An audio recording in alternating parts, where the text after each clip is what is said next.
If you study without knowing how scores are being rated, it can be meaningless. Only when you understand what can give you more points, what can decrease your points, and you will be able to write an essay that fits the taste of the IELTS examiner. In a word, you should be able to feed the examiner something they want to see in order to get a nice score. Here comes the IELTS writing band descriptors for Task 2 writing. We're gonna talk about this in detail, and it's gonna take a long time.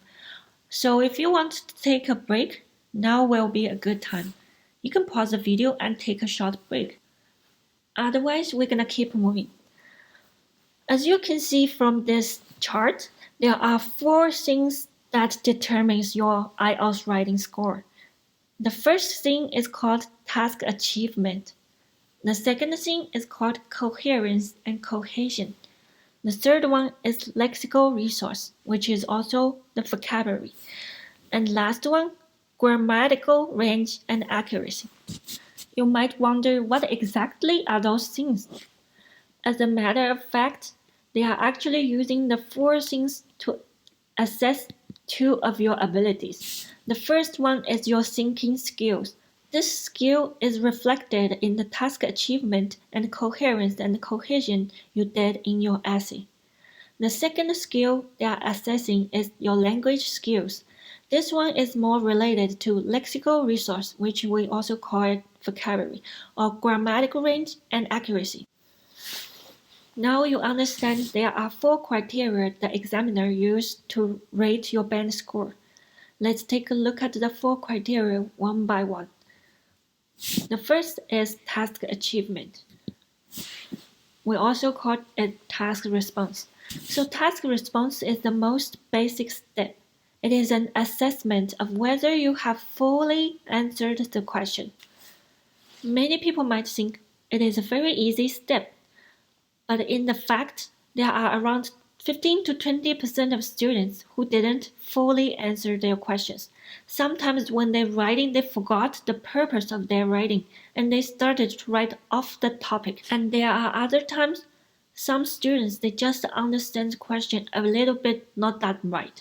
So they write also off the topic. That can be risky. If you write off topic, it is kind of hard for you to get a band 7. So this is a serious issue. Off topic is a serious issue. So it is very important for you to use 5 minutes to plan your writing, fully understand the question, list the outline you are going to write before you actually start to write. This sounds like an easy step, but many students fail to understand the importance of that step and they just choose not to do so. They just go to the exam, read the question, and start to write immediately. This can be deadly because sometimes you just read it too quick and didn't fully understand what is the question wants you to do, and you just write it wrong. So remember to take it slow. Give yourself that 5 minutes to totally understand the question. Besides just fully answer the question, it is also very important for you to provide good support for your ideas. That is also part of the task response. And that is also part of the logic we are going to talk later. Now let's go back to the descriptor and take a look at each band description under task achievement, the so-called task response. Let's focus on band 6, band 7, and band 8. Let's start from band 6. Let's take a look at the band 6 descriptor under task achievement. The first point tells us to address all parts of the tasks, although some parts may be more fully covered than others. This means some parts get fully covered, some are not. But there's no mistake in answering the question. Next, it talks about presents a relevant position, although the conclusions may be unclear or repetitive. That means you might not write the conclusion well, but your position, your standing point throughout the essay is consistent. There's no change in your position.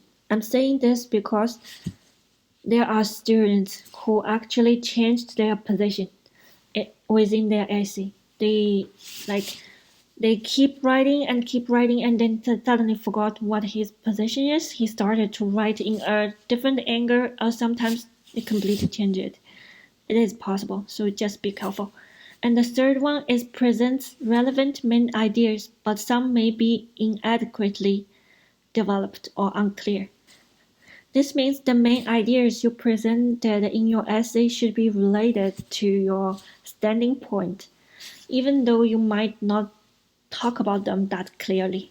Not well developed, that means maybe lacks of details, or your explanation is just inadequate.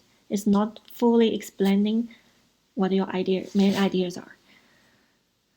And then let's compare with Band 7 descriptors. The first one says addresses all parts of the task. This is very different from Band 6, which says although some parts may be more fully covered than others, in Band 7 it is just not allowed. You are required to address all the parts of the task. Second point is presents a clear position throughout the response. If you compare this with Band 6, you can see there's big difference in the description also, because in Band 6, imperfection is still allowed because it says presents just a relevant position, although some conclusions may be unclear. But in Band 7, in order to get 7, it is no longer allowed. You need a clear position throughout the response. And the third point presents, extends, and supports main ideas, but there may be a tendency to overgeneralize, or supporting ideas may lack focus. The presents, extends, and supports main ideas means you're trying really hard to support your main ideas with enough detail. But sometimes there is some inadequate, but that is okay because you just have a tendency. It's not like all your supporting is weak. It's just a tendency, like slightly you overgeneralize it a little bit, or your supporting ideas may lack of focus. That is okay. But let's compare Band 7 with Band 8 to see what makes Band 8. By studying Band 8, we're gonna have an idea that what the examiners actually want to see from your essay. What are their ultimate goals? What makes a perfect essay? We are not going to learn about Band 9. It is too difficult for any non-native speakers. So Band 8 is the most clear explanation for those who are non-native speakers. The first one says sufficiently addresses all parts of the task. So it is no longer like fully address the task. It is sufficiently addresses the task. You know the difference. And the second one is presents a well-developed response to the question with relevant, extended, and supported ideas. That means your main idea should well support your response to the question, your overall idea. And then you provide enough details to explain all your main ideas. So that means your main ideas are explained so well through explanations or examples that they can't find any mistakes in it. So that's something we should achieve under task achievement. Now let's move on to the second criteria, coherence and cohesion. First, let's take a look at what are they. So basically, coherent and cohesion is how you organize and present your ideas, which is the logic we often say during essay writing. And how easy your work is to read. Is your essay easy to follow? So if you have a main idea, then you list the topic sentence for your each body paragraph, then move on to conclusion. In that way, your essay will be really easy to follow. But sometimes students, they don't write the good topic sentence or they don't connect the transitions or paragraphs well, then it will be hard to follow. This is also part of the logic we say. Here, the description also says that another key point here is that you have to have a clear central topic within each paragraph. This is so-called topic sentence for each body paragraph. Next, you need transitions between your ideas, sentences, and paragraphs. We call those cohesive devices. Let's give some examples here. So sometimes we're using transitions such as however or firstly, moreover, to transit between our ideas, right? Sometimes you talk about one side of things and you're going to talk about the other side, the opposite side, you use however. And sometimes you talk about first idea, you use firstly, and then you give second idea, you use moreover to connect between those two ideas. And also there are other general link words within sentences such as and because. On the other hand, on another aspect, meanwhile, like the things also are transition words. So you will need a variety and mix of this for an IELTS Band 7 in this section. Not just one. You have to transit your ideas well using different one, a mix of them. And you will need to be able to use them effectively with some flexibility rather than mechanically. So some people, they just repeat the same groups of transition words for every paragraph. That is not right. So like when there's a conclusion or there's a cause and effect, you always use because. That is not right. Then because you can still use like therefore, thus. So this is what we so-called flexibility. Basically, they want to see a wide range of different ones within your essay, not just always repeat certain sort of connective words. Now let's go back to the descriptor and take a look at each band. Let's still start with band 6 under coherence and cohesion. The first one says arranges information and ideas coherently and there's a clear overall progression. This means basically you can build the logic for your essay in a right way. These progressions can be seen like from the overall idea you present in the introduction to the body paragraphs, the main ideas in the body paragraphs to the conclusion. There's a progression you can find out. And the second says uses cohesive devices effectively, but cohesion within and or between sentences may be faulty or mechanical. This means you are able to use transition words or cohesive devices, but you are just not using them so well. It might due to your language ability. And the third one is may not always using referencing clearly or appropriately. That means sometimes in your sentence between your sentences, you might use referencing to reference back to the subject you are talking about. For example, you may talk about like the relationship between students and teachers first, and then in the next sentence you talk about they are something. So what is this say refer to? Do you mean the teachers or the students? When students don't have a good English language ability, it is common for them to make those referencing issues. When readers are reading the essay and they can't figure out who are you referring to, this causes a logical problem and makes them hard to follow the logic. In this case, it not only shows that your English language ability might be limited, but it also keeps your score at a lower band. And the last one is uses paragraphing, but not always logically. That means you try to use different paragraphs to put your different ideas, but sometimes it's not logically. Maybe the topic sentences are not good, so the first paragraph is not well connected with the second or third paragraph. But let's compare with band 7.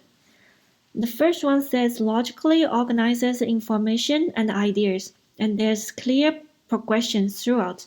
So that means the logic you build in your introduction, from your introduction to body paragraphs to conclusion is very clear, and there's clear progression between them. The second one is uses a range of cohesive devices, appropriate, although there may be some under or overuse. That means you are able to use those cohesive devices in a flexible way.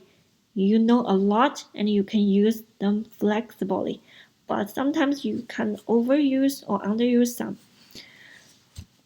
The third point is that presents a clear central topic within each paragraph.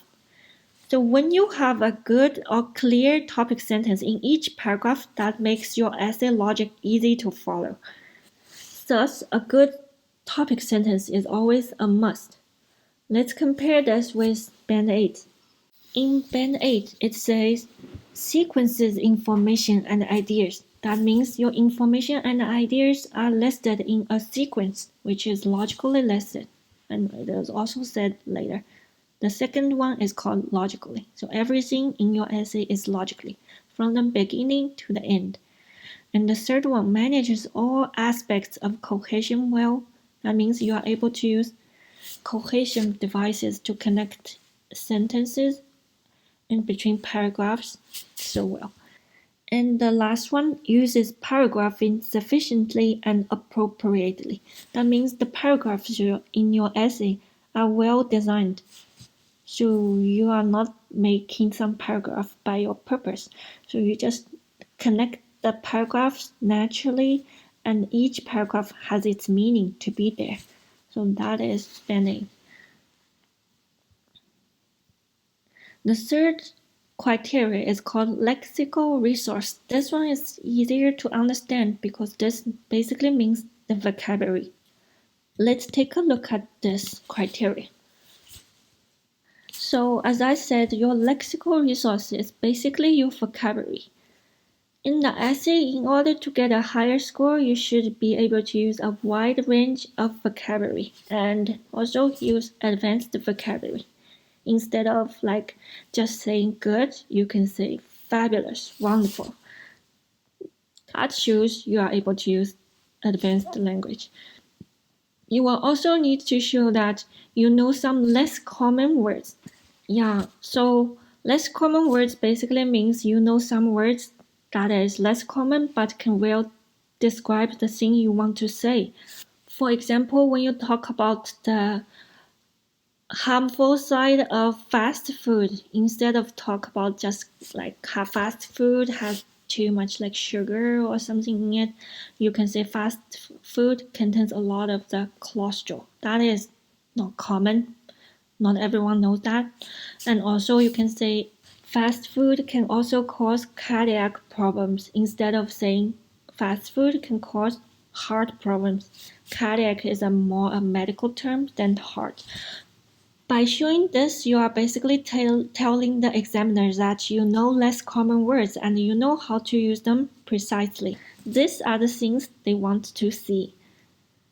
I just want you to know that it actually takes time to build your vocabulary skills, at least like 2 months. I would suggest you to get a notebook for specially write down those vocabularies. There are 3 good things to write down. First is advanced vocabularies you see in like sample essays or in other like English articles.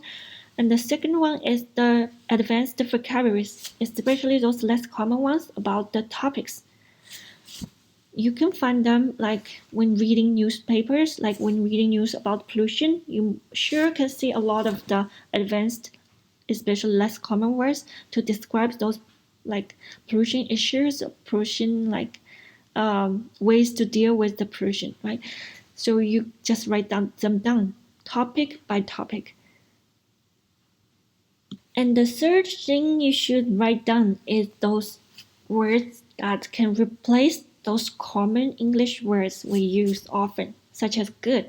What is a good vocabulary to replace good? When you want to write this is a good idea, you can write this is a fantastic idea, this is a wise idea. Like there are many ways to replace good, right? If you keep accumulating those vocabulary and applying them in your own writing, your work will finally be paid off. Because remember, vocabulary is one of the 4 criteria in determining your band score. So this is something you must have to do if you want to get a higher score. There are some good websites I would suggest you to take a look, especially The Economist. So under The Economist, there are different topics. Then you can search them on the website and see how they use the language. It's, especially in Economist, they use a lot of the less common but very good topic-related vocabulary. So that's some good places for you to take a look. But also there are BBC News or Wall Street. Now let's go back to take a look at the band descriptors. Also start from band 6. The first one says uses an adequate range of vocabulary for the task. It's just adequate range. It's not like reach, right? You have adequate range to answer the task. And then second, attempt to use less common vocabulary, but sometimes with some inaccuracy. So that means you try to use some less common words, but you fail to use them properly. This happens when you don't understand them, don't quite understand them, or your language ability is kind of limited. And the third one is make some errors in spelling or word formation, but they do not impede communication. Okay, so this means you still have spelling errors in your writing. That is something you should definitely avoid. So when you are typing, be sure don't use auto correction, right? And just turn off the auto correction and type, and then give yourself like 3 minutes to double check your essay after it is finished. Just make sure you always have that at least 3 to 5 minutes available during your test to double check. Mostly you should focus on checking those spelling mistakes. Let's take a look at band 7. It says uses a sufficient range of vocabulary. That means your vocabulary range is definitely wider in band 7. And with some flexibility and precision. That means you are able to use them flexibly and you can use them precisely. And then next one is uses less common lexical items with some awareness of style and coloration. That means you are able to use the advanced ones that's relevant to the context. That means you are using them to explain your ideas in a right way mostly. And the third one may produce occasional errors in word choice, spelling, and word formation. That means sometimes you might choose a word that is not that perfect for that sentence. And sometimes you might occasionally have like 1 or 2 spelling mistakes, but 3 spelling mistakes is not allowed in band 7. If you spell like more than 3 words wrong, you probably go down to band 6. Let's compare with band 8. It first says uses a wide range of vocabulary. Okay, this is what the examiner wants to see. And fluently and flexibly to convey precise meaning. So you use the words not like just wide, they are also perfect for your context. Skillfully use uncommon lexical items, but there may be occasionally inaccuracies in word choice and coloration.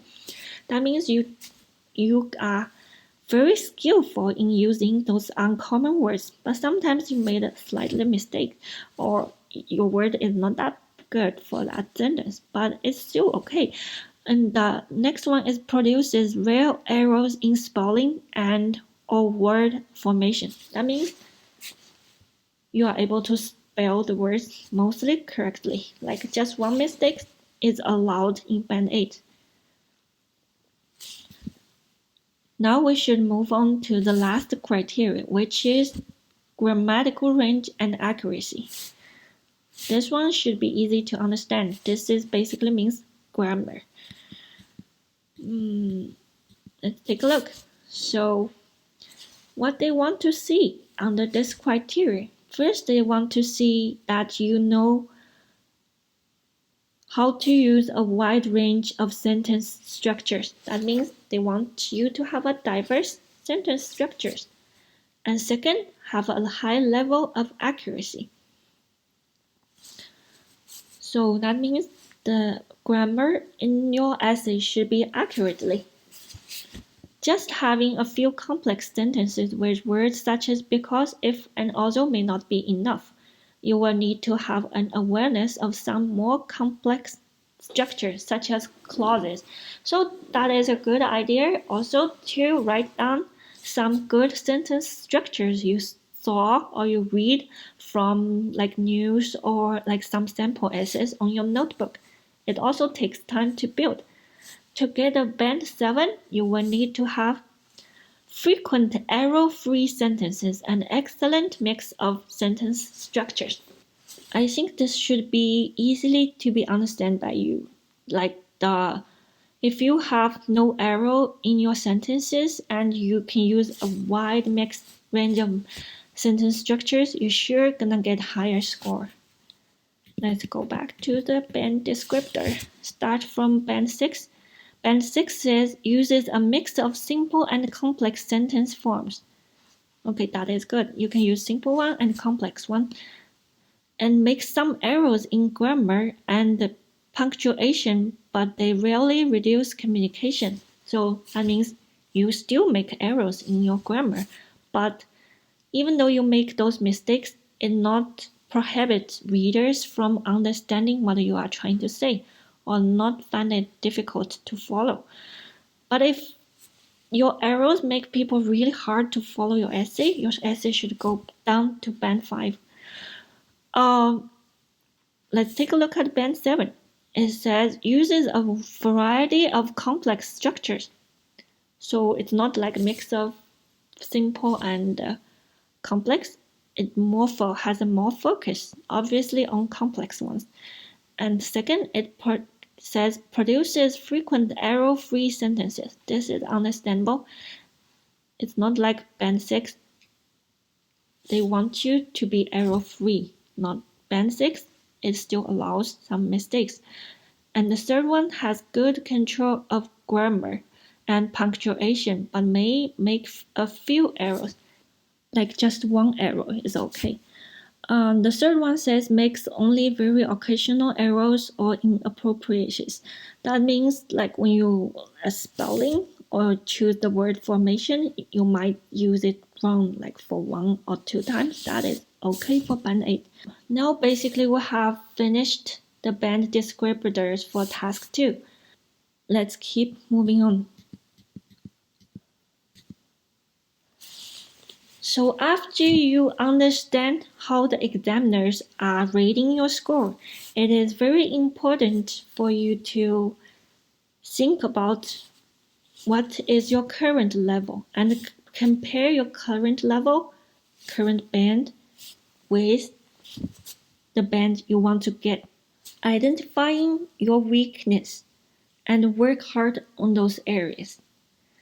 When you are practice, be careful. You need to practice wisely. Don't practice on any questions you can find. You should only practice using reliable practice tests such as official questions or past exam questions. Next, you need to have a study schedule. For example, you aim to study like 20 to 40 minutes every day. Maybe your aim is to write one essay every day, or if you have a tight schedule, you can aim to write just one paragraph every day. But it is very important to practice frequently. If you can do something every day, that will be perfect. But if you can't, try to do it every 2 days.